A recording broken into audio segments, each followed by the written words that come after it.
Alfred Rosenberg, one of the most important philosophers of Nazism, attacked Christianity. What did he say about it? He said it was a Jewish doctrine. But Hitler, with his great cunning, tried to keep this point in his program ambiguous. Why? Because he did not want to provoke the masses, most of whom were Christians. He did not want to confront the church openly. In public, he appeared to respect religion. In secret, he was planning to eliminate it. Hitler made an agreement with the Catholic Church, but did he honor it? No. He sent many clergymen to the furnace in the death camps, and he established a German church. What was its purpose? Two things.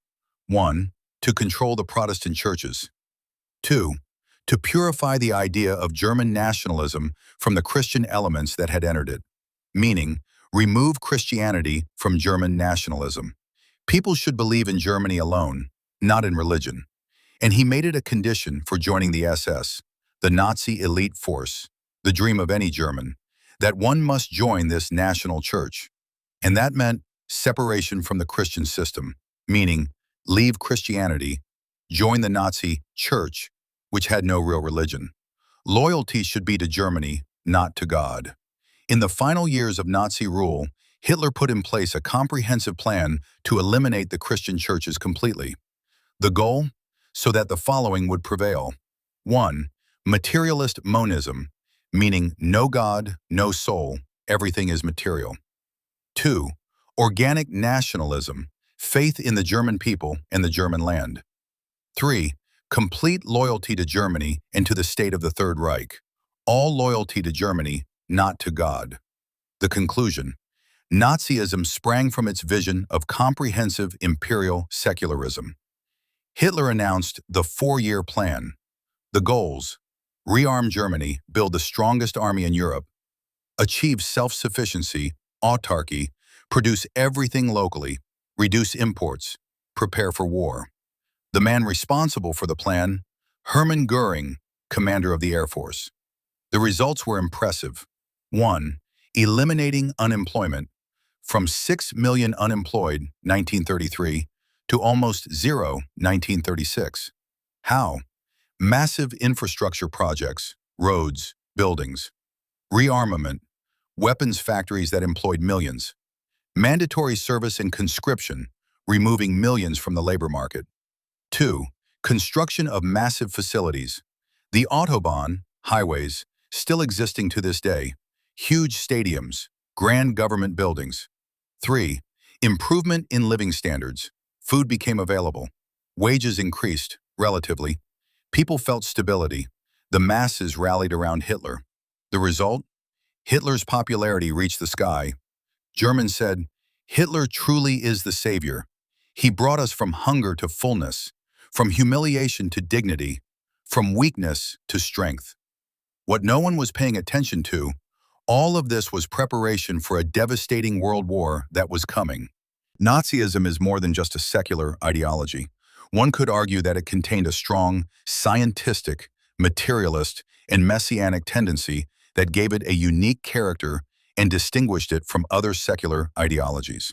Messianic here means resembling the awaited Messiah in the sense of embracing a utopian dream of a perfect world. Scientistic refers to the belief that science is the solution to everything.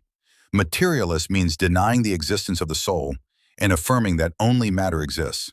The Nazis pushed secular ideas which had already existed in the West to their absolute extreme. They applied them fully and rigidly. Their project was not limited to changing laws and systems. It aimed at changing the human being himself, creating a new man, Aryan, pure, and strong. From this perspective came the Nazi interest in eugenics. What is eugenics?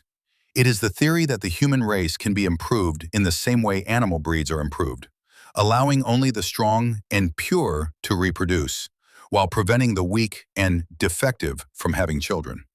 The Nazis sought to reorganize society through positivist biological policies grounded in biology, the life sciences, and positivist in the sense that they were strictly scientific and materialist, without religious or moral considerations.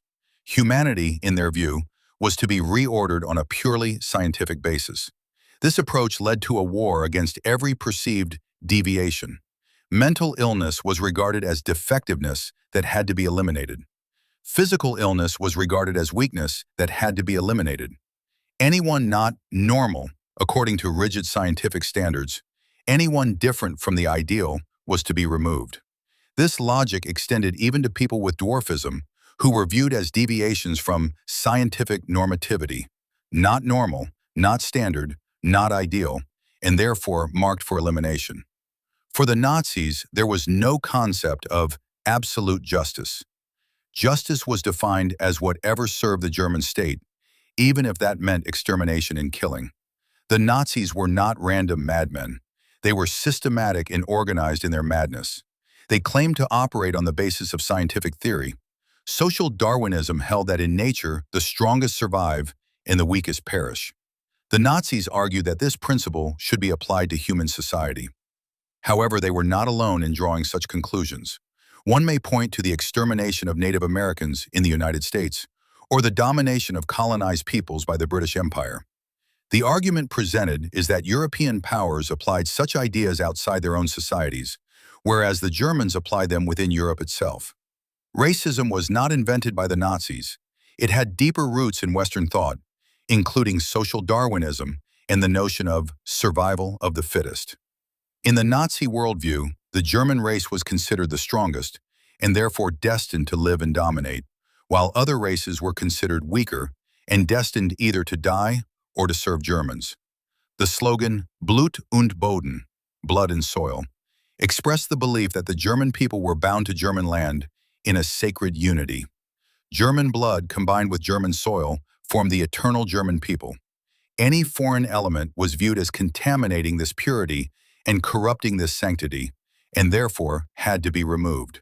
The Nazis divided the world into two categories, useful and not useful. The Slavs, including Russians, Poles, Czechs, and Ukrainians, were considered a primary target because of the concept of Lebensraum, living space.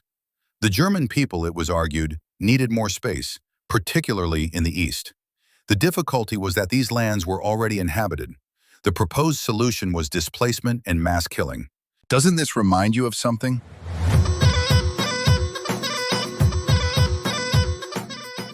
Plans envisioned the removal or death of tens of millions of Slavs, the redistribution of their lands to German settlers, and the enslavement of those who remained. The disabled and the sick were labeled useless eaters. The calculation was brutal. They consumed resources but did not produce. Therefore, they were deemed expendable.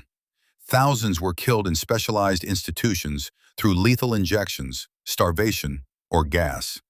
Notably, the first gas extermination experiments were conducted on disabled Germans rather than Jews. The Roma were labeled as parasites and targeted for extermination. Homosexuals were considered a deviation from nature and were sent to concentration camps, where they were marked with a pink triangle. Communists were among the first to be arrested, even before the Jews, because they were direct political opponents of Hitler. The Jews were also targeted, though they were not the only group persecuted.